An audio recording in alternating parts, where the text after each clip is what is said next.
Projek Etika dan Peradaban dari Kumpulan 3. Peranan etika dan peradaban mendukung tanggungjawab sosial di Malaysia. Yang pertama, takrifan harian dan autoriti. Yang kedua, peranan etika dan peradaban dalam mendukung tanggungjawab sosial. Dan yang ketiga, kesedaran nasional dalam tanggungjawab sosial. 8.1 Takrifan harian dan autoriti. Takrifan harian merujuk kepada fenomena dan tingkah laku yang tidak terikat oleh undang-undang formal tetapi lebih memaparkan dalam perbezaan itu mereka didorong dan memiliki norma yang dikongsi dan diterima bersama.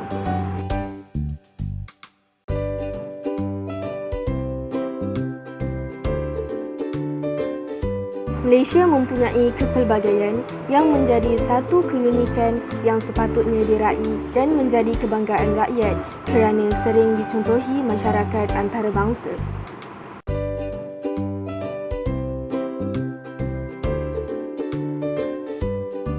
Malaysia kaya dengan budaya dan tradisi yang masih dikekalkan sejak berzaman walaupun berubah masa dan zaman. Prinsip kepelbagaian ini perlu dihayati oleh semua masyarakat bagi memastikan perpaduan dan kehidupan yang harmoni agar dapat diwariskan kepada generasi pada masa hadapan.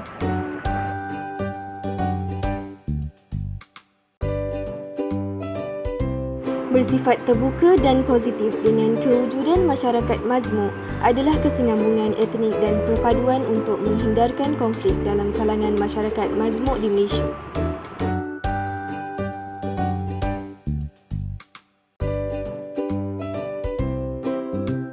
Akibat dari peredaran zaman, budaya dan adat resam sesetengah masyarakat semakin terhakis dalam jiwa generasi kini.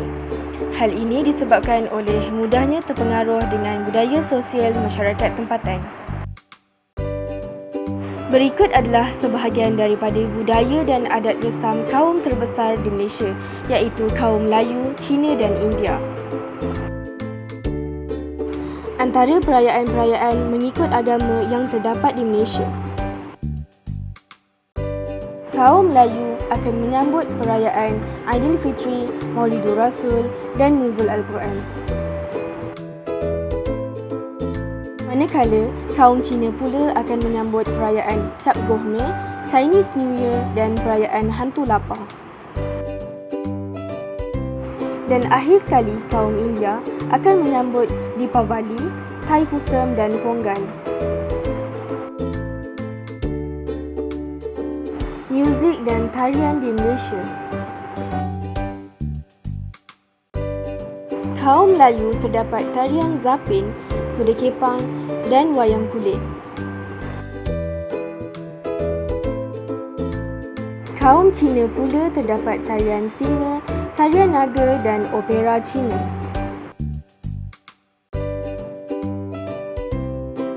Dan akhir sekali kaum India terdapat tarian Kathak dan Bharatanatyam. Jenis pakaian mengikut kaum di Malaysia.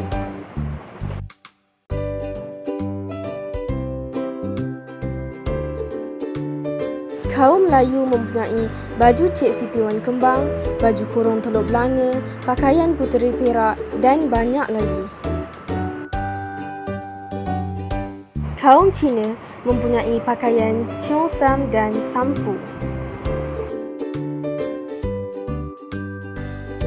Dan kaum India mempunyai dhoti dan sari.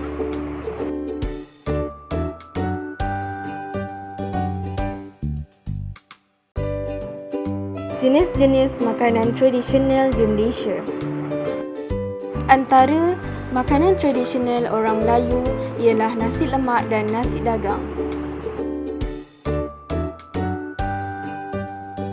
Makanan tradisional kaum Cina ialah kuih bulan dan dumpling.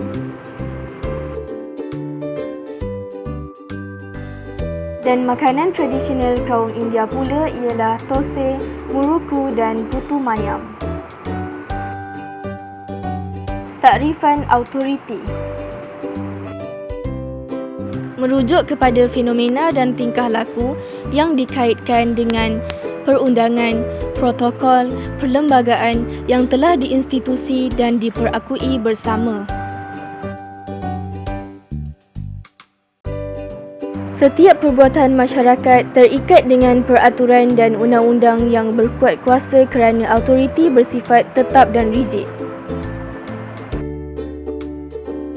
Setiap undang-undang dan sistem perundangan secara universal mempunyai tujuan yang utama, iaitu menyediakan peraturan yang mesti dipatuhi oleh setiap ahli masyarakat untuk mewujudkan masyarakat yang aman dan damai. Manusia memerlukan undang-undang untuk mengatur kehidupan bermasyarakat kerana tanpa peraturan dan undang-undang kehidupan sesebuah masyarakat itu menjadi kucar-kacir, tidak tenang dan tidak aman. Sistem perundangan mampu menghasilkan keadilan yang amat besar pengaruhnya dalam menentukan jatuh bangun sesebuah tamadun.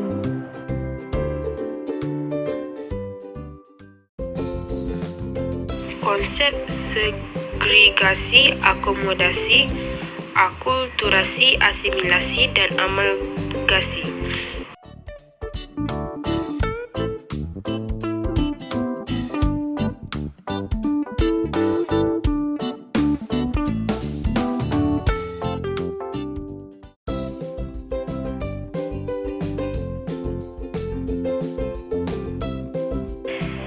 Segregasi bermaksud pemisahan antara satu komplek etnik dengan komplek etnik lain dalam sesebuah negara dari segi kawasan tempat tinggal, sistem persekolahan, pengangkutan dan kemudahan awam.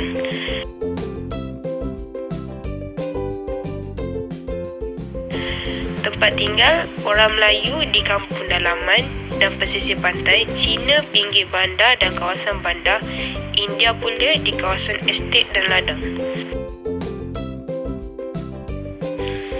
Pendidikan, Melayu ke sekolah Melayu, Cina ke sekolah Cina dan India ke sekolah Tamil. Masing-masing menggunakan bahasa ibunda dan sukatan pelajaran masing-masing. Akomodasi bermaksud proses setiap etnik menyedari norma dan nilai yang dimiliki oleh etnik-etnik lain tetapi tetap mempertahankan budaya dan nilai hidup masing-masing. Ianya hidup secara harmoni dan hormat menghormati antara satu sama lain. Yang kedua, ekonomi dan pendidikan saling bergantung antara satu sama lain.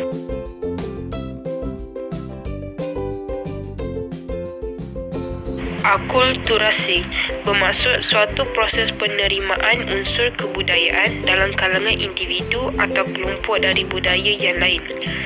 Kepentingannya supaya dapat menyemai semangat kekitaan dalam kalangan masyarakat.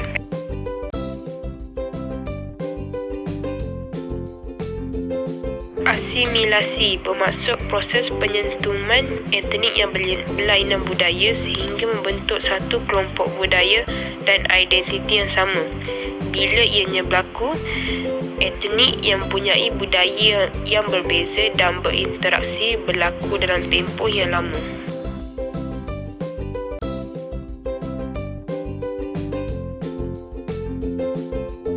Amalgamasi bermaksud suatu proses yang terjadi apabila budaya atau kaum bercampur dan mewujudkan budaya dan kaum yang baru.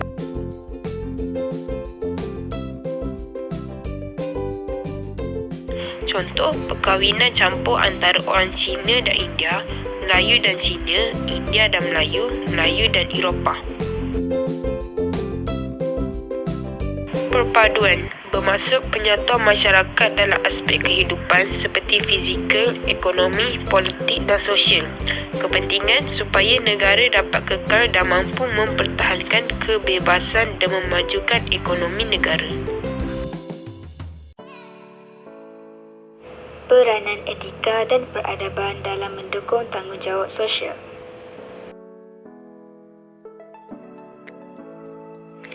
Kehidupan manusia perlu saling memerlukan antara satu sama lain. Erti kata lain, manusia perlu hidup bersosial dan bermasyarakat.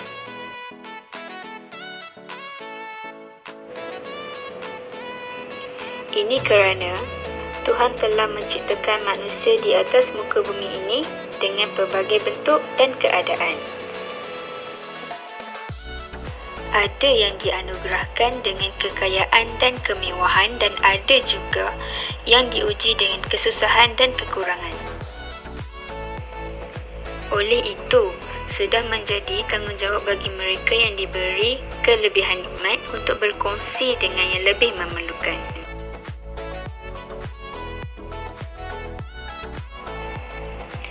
Oleh sebab itu juga, wujudnya konsep sedekah, wakaf, infak dan zakat.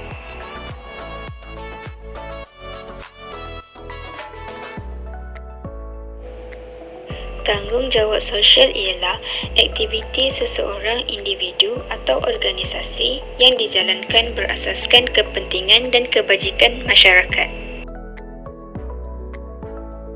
Dengan ini, kita dapat meningkatkan kebajikan masyarakat seperti dalam sektor ekonomi, keselamatan, pendidikan dan kebajikan.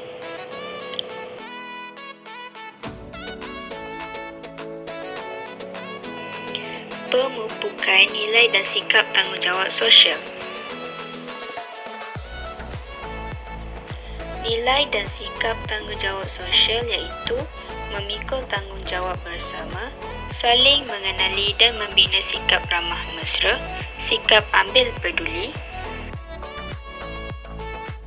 keikhlasan dalam memberi bantuan dan akhir sekali, sikap menyuruh kebaikan dan mencegah keburukan.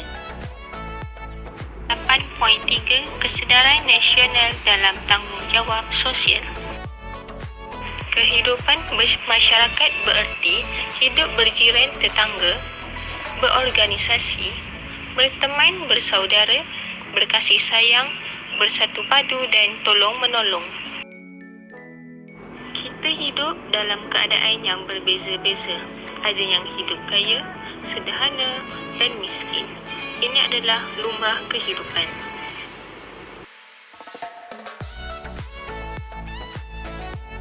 Oleh itu, sudah menjadi satu tanggungjawab kepada mereka yang diberi kesenangan untuk membantu mereka yang berada dalam kesusahan dari segi kewangan dan sebagainya.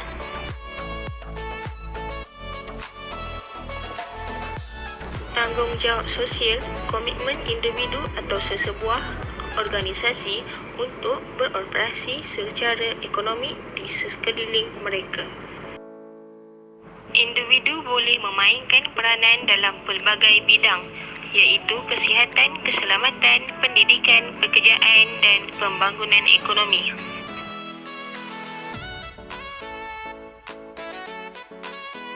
Tanggungjawab sosial merupakan satu kewajipan organisasi untuk membantu golongan yang berkeperluan dengan ikhlas supaya dapat menjamin kesejahteraan.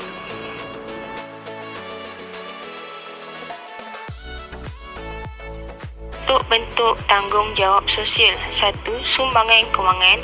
2. Penjagaan alam sekitar. 3. Bantuan bencana alam. 4. Bantuan dalam bidang pendidikan.